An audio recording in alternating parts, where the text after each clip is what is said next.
बहुत समय पहले की बात है। एक सागर के नीचे बहुत सारी जल परियां रहती थी। उस जल परियों की रानी का नाम था रूपंजल। रूपंजल जल परी देखने में बहुत ही खूबसूरत थी। एक दिन अचानक उन परियों के राज्य में एक दुष्ट जादूगर आता है और आके उस रानी जल परी रूपंजल को एक सोने की इलिश मछली में बदल देता है और उसे ले जाकर एक तालाब में छोड़ देता है और उसे श्राप देता है कि वो अमावस के पहले अगर समुंदर तक नहीं पहुंच सकता तो वो ऐसे ही जिंदगी भर इलिश मछली बनकर रहेगा। दूसरी तरफ उस जादूगर ने सोने की इलिश मछली को जिस तालाब में छोड़ा था उस तालाब के पास एक छोटा सा गांव था। उस गांव में करीना नाम की एक लड़की रहती थी जिसके परिवार में कोई नहीं था।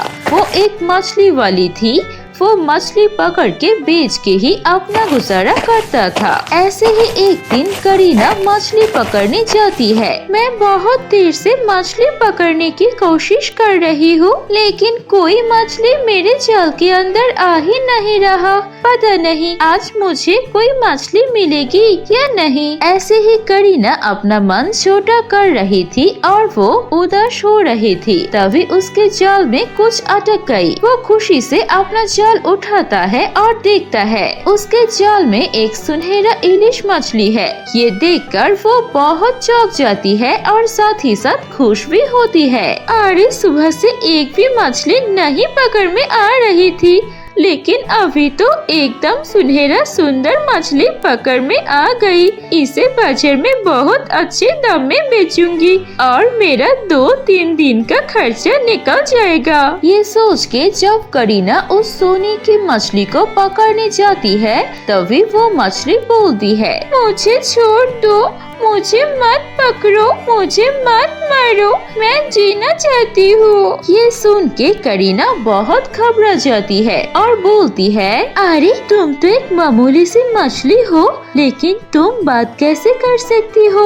मैं तो कभी भी मछली को बात करते हुए नहीं सुना। क्या तुम कोई जादूगर हो? नहीं, मैं कोई मामूली मछली नहीं हूँ। मैं दूर सागर की जल परियों की रानी हूँ। मुझे एक तांत्रिक जादूगर ने ऐसा श्राप दे दिया है और मुझे अमावस तक ऐसे ही इलिश मछली बनकर रहना पड़ेगा। लेकिन अमावस के पहले अगर मैं सागर में नहीं गई तो मैं हमेशा ही ऐसा सोने की इलिश मछली बनकर रहूंगी। तुम अगर मेरी मदद करोगे तो मैं भी तुम्हारी मदद करूंगी। ऐसा कह के वो सुनहरा इलिश मछली करीना से अपनी जान की भीख मांगने लगती है और रोने लगती है। ये सब देखकर करीना को मछली पर दया आती है और आसपास देखकर एक छोटा सा बर्तन मिलता है।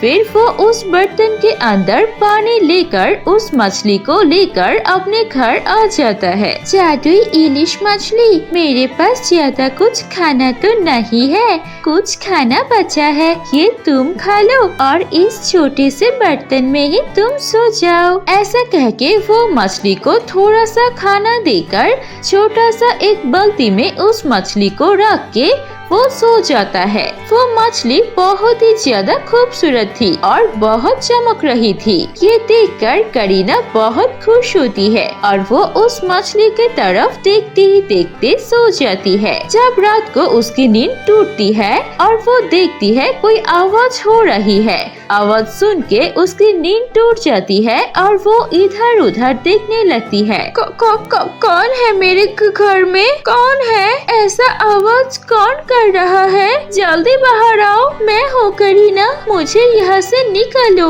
मुझे यहाँ पर घुटन हो रही है, शायद मैं मर जाऊँ। यहाँ से जल्दी से मुझे कोई बड़ा सा पानी के पास लेकर चलो। करीना उस मछली के पास जाकर देखती है वो मछली साइज में बड़ी हो चुकी थी। ये देखकर करीना को झटका लगता है। मछली, तुम एक रात में इतनी बड़ी कैसे हो गई हो?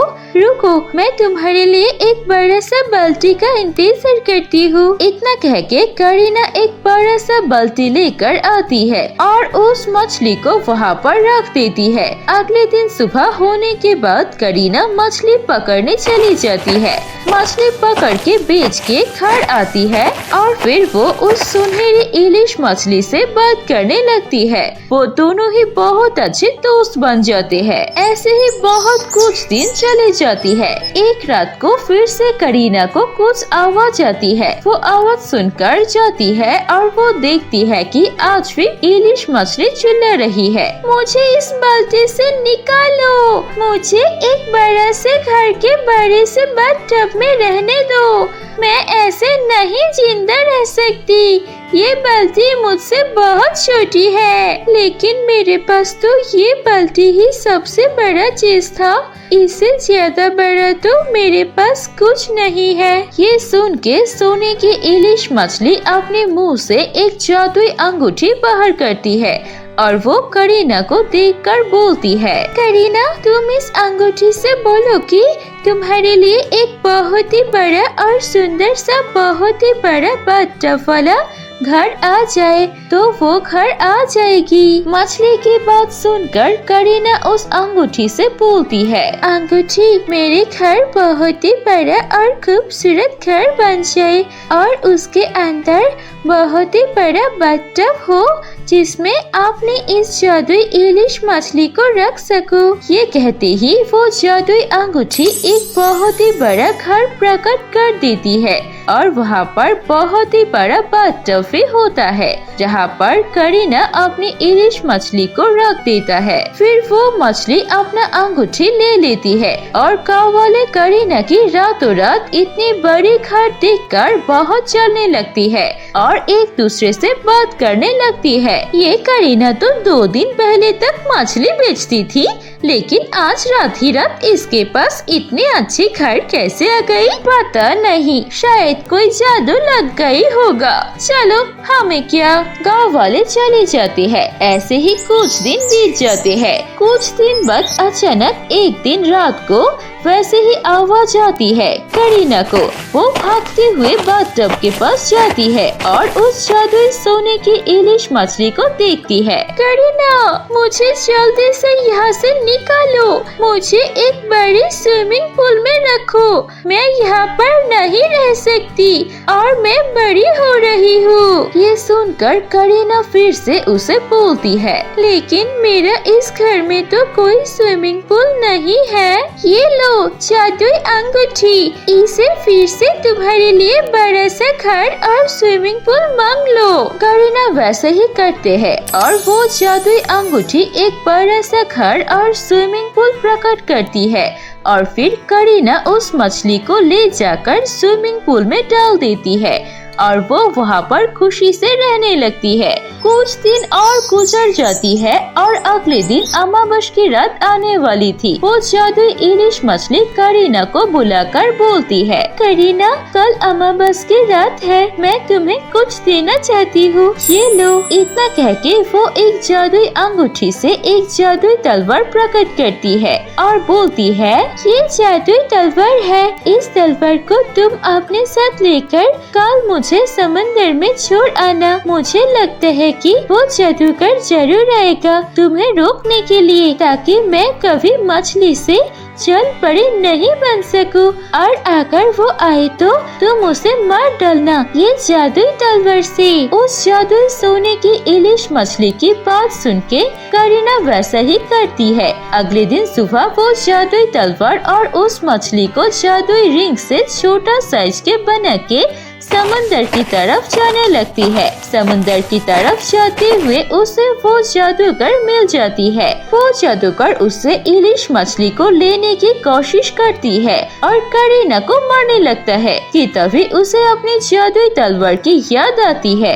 और वो जादुई तलवार से जादूगर को घायल कर देता है और वो जादूगर वहाँ पर आग लग के मर जाता है और वो उसे जादुई सोने की इलिश मछली को ले जाकर समंदर में छोड़ देता है। इतने दिन मछली के साथ रहने के लिए उसे उसके साथ एक बहुत ही अच्छा दोस्ती हो गई थी, इसलिए करीना उदास होके रोने लगती है। मछली तब बोलती है, अरे रो मत, तुमने मेरी बहुत मदद की और मैं तुम्हें ये जादुई रिंग हमेशा के लिए देके जा रही हूँ। इसे तुम जो भी चाहोगे वही तुम्हें मिल जाएगा। इतना कह के वो अपने जल परी वाला रूप में आ जाती है और समुंदर के नीचे चला जाता है और करीना भी उस जादुई रिंग की मदद से अपना सारी जरूरत के ख्याल रखता है और खुशी खुशी रहने लगती है।